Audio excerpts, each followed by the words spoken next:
मेरे पीछे आपको एक वीरान सा टूटा फूटा इंतहाई खस्ता हाल घर नजर आ रहा है। उस्ताद नुसरत फतेह अली खान साहब रहा करते थे, नुसरत साहब से मिल नहीं सकते थे। उनकी अकीदत ये थी, इन दरो दीवार को आकर चूमा करते थे। जंग लगा ये वही दरवाजा है जिसको नुसरत साहब कभी अपने हाथ से खोला करते थे। मेरी खुशकिस्मती है कि मुझे आज ये दरो दीवार देखने का मौका मिला है। मशरिक से मगरिब, शुमाल से जनूब, कौन सा ऐसा मुल्क है जहाँ पर उन्होंने परफॉर्म नहीं किया। आज तक आतिफ असलम, राहत फतेह अली खान जैसे लोग उनके गाने गाकर पैसे कमाते हैं। सुन चढ़े दी मिठी मिठी कूह माया मैनू याद आवदा। सुन चढ़े दी मिठी मिठी। नाजरीन, आपका मेजबान अहमद फराज आपकी खिदमत में हाजिर है।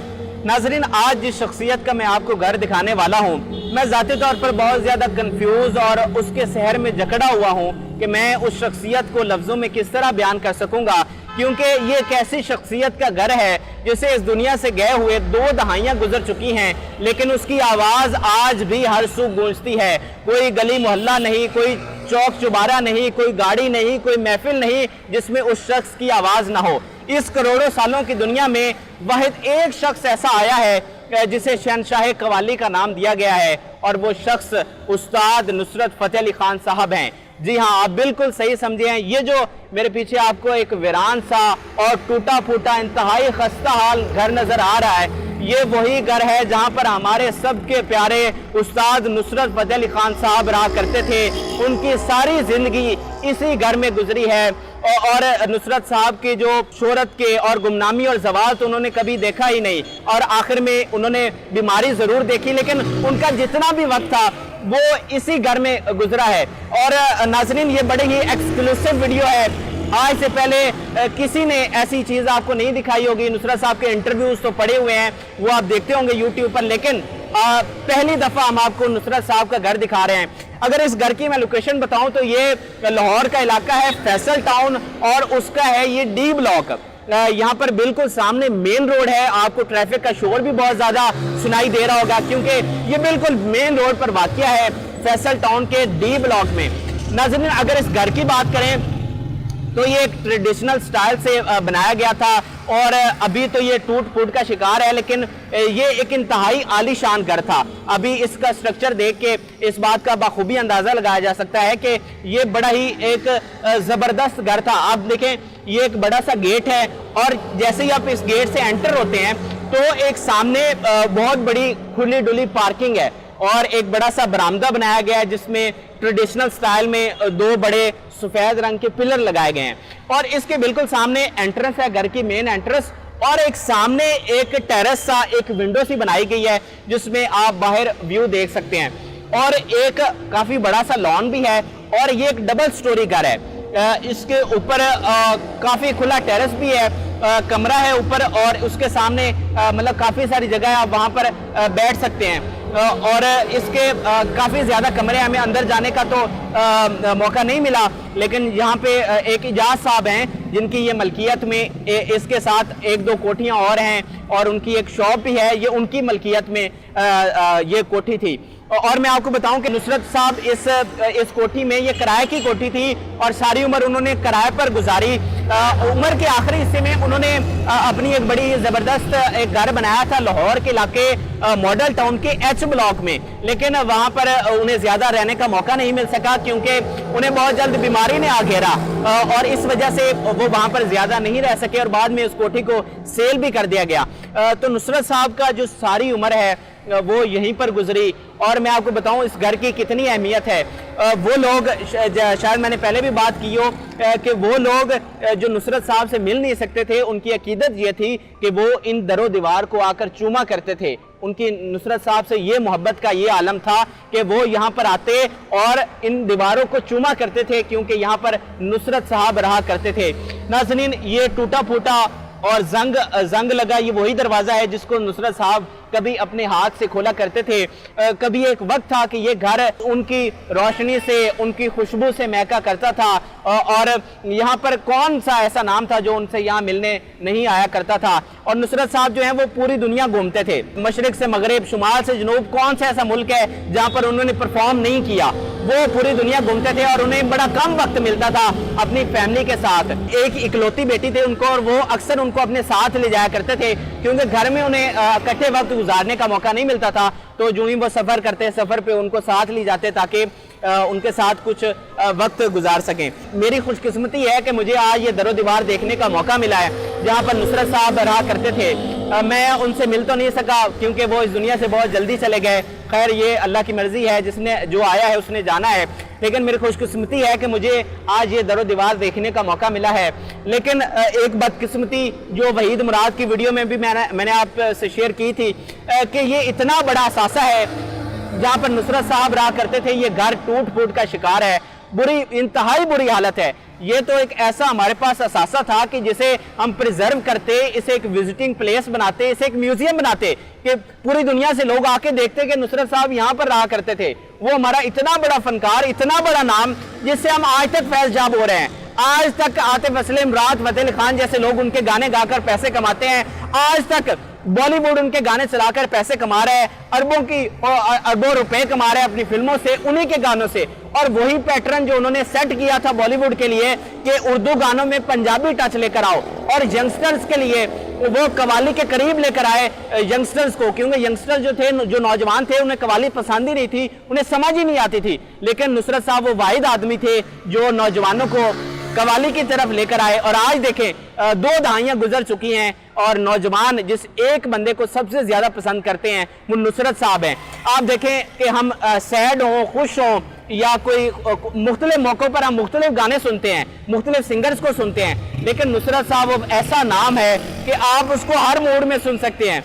वो आपको हर एक कैफियत में आपको मुब्तला कर देता है। ये इंतहाई हमारी कमजरफी है, हुकूमत की कमजरफी है कि इतना बड़ा असासा वो आज टूट फूट का शिकार है और इसकी कोई हमने हिफाजत नहीं की। हमें चाहिए था कि हम इसकी हिफाजत करते, इसको प्रिजर्व करते, लेकिन हम ऐसे लोग हैं जो अपने फनकारों को भूल जाते हैं। ये बड़ी बदकिस्मती की बात है। आप देखें भारत के बड़े बड़े फनकार हैं, वो भी उन्हें आज तक मानते हैं और उनके नाम आते ही सर को झुका लेते हैं। मैं जाते जाते 1-2 बातें जरूर मेंशन करना चाहूंगा कि 80s में ऋषि कपूर की शादी थी और बड़े सगीर में पाकिस्तान में या भारत में नहीं, पूरे बड़े सगीर में एक कहकशां थी गुलकारों की। एक से बड़ा एक गुलकार वहां पे मौजूद था। वहां लता मंगेशकर भी थी, वहां मेहदी हसन भी थे, कौन सा बड़ा नाम नहीं था। लेकिन बड़े दिनों ये बैठकें होती रही ऋषि कपूर साहब के घर के किस सिंगर को खुसूसी तौर पर बुलाया जाए। तो एंड पर बात इस बात पे ख़त्म हुई कि नुसरत साहब से बड़ा कोई नाम नहीं है और नुसरत साहब ही हैं जो महफिल में रंग जमा सकते हैं। तो नुसरत साहब को खुसूसी तौर पर फैसलाबाद से मुंबई बुलाया गया ऋषि कपूर साहब की शादी के लिए। तो आप उनकी अजमत का अंदाजा इस बात से लगा सकते हैं। और आप देखें कि पीटर गैब्रियल जो हॉलीवुड के एक मौसीकार थे, वो एक फिल्म बना रहे थे और उन्होंने उसमें एक अलाप था जिसके लिए उन्होंने पूरी दुनिया के सिंगर्स को ट्राई किया। पूरी दुनिया के, मैं 1, 2, 5, 10 मुल्कों की बात नहीं कर रहा, मैं पूरी दुनिया के सिंगर्स की बात कर रहा हूं। उन्होंने पूरी दुनिया के बड़े बड़े सिंगर्स बुलाए, लेकिन उन्हें किसी की आवाज़ पसंद नहीं आई। आखिर में उन्हें किसी ने बताया कि एक नुसरत फतेह अली खान भी हैं पाकिस्तान के, उनको तो ज़रा चेक करो। और जब उन्होंने उनकी आवाज़ सुनी तो वो फिर उनके शहर में जकड़ गए। उन्होंने कहा कि इससे बड़ी ज़मीन पर कोई आवाज़ ही नहीं है। तो फिर उन्हीं की वजह से नुसरत साहब जो हैं वो अंग्रेज़ों में भी बहुत मकबूल हुए। और मैं आपको बताऊं कि अंग्रेज़ जो थे उनको ज़ुबान तो समझ नहीं आती थी, लेकिन वो नुसरत साहब की वो जो रिदम था, जो उनके सुर थे, सिर्फ उसको सुनने के लिए आया करते थे। यानी वो ऐसे सिंगर थे जिनकी मौसीकी जो है वो लफ्ज़ों की मोहताज नहीं रही और उससे भी कहीं आगे निकल गई कि जिसे जापान के बुत खानों में भी सुना गया, जिसे सिखों के गुरुद्वारों में भी सुना गया। और मैं आपको बताऊं कि जब उनकी आखिरी रात थी लंदन के एक हॉस्पिटल में, उस वक्त जो लंदन का गुरुद्वारा था सिखों का, वहां पर इबादत होती रही नुसरत साहब की हयात के लिए। कलीसाओं में उनके लिए इबादत होती रही, जापान के बुतखानों में उनके लिए इबादत होती रही उनकी हयात के लिए। तो नाजरीन, आखिर में जाते जाते मैं हुकूमत से यही अपील करूंगा کہ ہم نے بہت دیر کر دی، لیکن ابھی بھی وقت ہے کہ ہم اس چیز کو پریزرو کریں۔ آج یہ مکان اس حالت میں تو نہیں، اس کے دروازے ٹوٹ چکے ہیں، کھڑکیاں ٹوٹ چکی ہیں، لیکن یہ در و دیوار وہی ہیں، یہ تقریباً کافی ساری چیزیں اسی حالت میں موجود ہیں۔ حکومت کو چاہیے کہ اسے پریزرو کرے، اور یہ ایک ہمارا اثاثہ ہے، اور اسے بہت ضروری طور پر اس کو ہمیں پریزرو کرنا چاہیے۔ اور آخر میں جو لوگ، جو ان کے فینز اس گھر کو دیکھنا چاہتے ہیں، میں آپ کو آخر میں پھر بتا دوں کہ یہ لاہور کا علاقہ فیصل ٹاؤن کا ڈی بلاک ہے، اور یہ بالکل مین روڈ پر ان کا یہ گھر واقع ہے۔ تو ناظرین، آج کی اس بہت ہی خصوصی ویڈیو سے مجھے اجازت دیجیے، اور آخر میں ایڈیٹر سے درخواست کروں گا کہ وہ آپ کو آخر میں نصرت صاحب کا گھر بہت ہی ڈیٹیل میں دکھائے، تاکہ آپ اس کی ایک ایک چیز کو اپنی سکرین پر دیکھ سکیں، اور اس ویڈیو سے متعلق اپنی رائے سے ضرور آگاہ کریں، تاکہ میں آپ کے لیے مزید ایسی اچھی ویڈیوز لے کر آؤں، اور ہمارے چینل RP پروڈکشنز کو ضرور سبسکرائب کریں۔ اللہ حافظ۔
غم ہے یا خوشی